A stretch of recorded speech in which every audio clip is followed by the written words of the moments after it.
அஸ்ஸலாமு அலைக்கும். எண்ணெயில போட்டு முக்கி குளிக்க வைக்காம ஏர் ஃப்ரையர் யூஸ் பண்ணி ஃப்ரெஞ்ச் ஃப்ரைஸ் எப்படி செய்கிறதுன்னு பார்க்கலாம் வாங்க.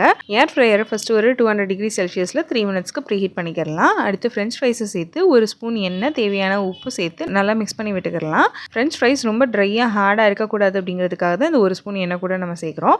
இப்போது மிக்ஸ் பண்ண ஃப்ரெஞ்ச் ஃப்ரைஸை ஏர் ஃப்ரையரில் வச்சு ஃபஸ்ட்டு ஒரு 200 டிகிரி செல்சியஸில் ஒரு 5 மினிட்ஸ் வச்சு எடுத்து நல்லா மிக்ஸ் பண்ணி விட்டுறலாம். நான் அந்த பேஸ்கெட் உள்ளே இருந்த ட்ரேயை எடுத்துக்கலாம் ஃப்ரெஞ்ச் ஃப்ரைஸை குலுக்கி விட்டு மிக்ஸ் பண்ணி விட்டேன். அடுத்து செகண்ட் டைமாக திருப்பி ஒரு 200 டிகிரி செல்சியஸில் 5 மினிட்ஸ் வச்சு எடுத்துட்டு தேர்ட் டைம் அகெயின் ஒரு 200 டிகிரி செல்சியஸில் 3 மினிட்ஸ் மட்டும் வச்சு எடுத்துட்டேன். எல்லா ஏர் ஃப்ரையர்லேயும் நம்மளுக்கு டைம் அண்ட் டெம்பரேச்சர் கொடுத்துருப்பாங்க.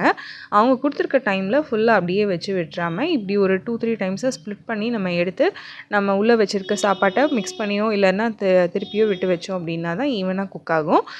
ஸோ தேர்ட் டைம் சேர்த்து டோட்டலாக 13 மினிட்ஸில் என்னுடைய ஃப்ரெஞ்ச் ஃப்ரைஸ் குக் ஆகிடுச்சு. அதனால் நான் அதுக்கு மேலே திருப்பி வைக்கல. உங்களுக்கு இன்னும் நிச்சயம் வேணும்னு நினச்சிங்கன்னா நீங்கள் எக்ஸ்ட்ரா டைமுக்கு வச்சு எடுத்துக்கலாம். ஜஸ்ட் ஒரு டீஸ்பூன் ஆயில்லையே சூப்பரான ஃப்ரெஞ்ச் ஃப்ரைஸ் செஞ்சாச்சு. ஃபஸ்ட்டு ஆட் பண்ண சால்ட் கொஞ்சம் கம்மியாக இருந்ததுனால எக்ஸ்ட்ராவாக கொஞ்சம் சால்ட்டு, மிளகாத்தூள், சாட் மசாலா ஆட் பண்ணி சர்வ் பண்ணிட்டேன். நீங்களும் ட்ரை பண்ணி பாருங்கள், என்ஜாய் பண்ணுங்கள். உங்களுக்கு என்னோட வீடியோஸ் பிடிச்சிருந்ததுன்னா லைக், ஷேர் அண்ட் சப்ஸ்கிரைப் பண்ணிக்கோங்க. நெக்ஸ்ட் வீடியோவில் மீட் பண்ணலாம். Take care, by.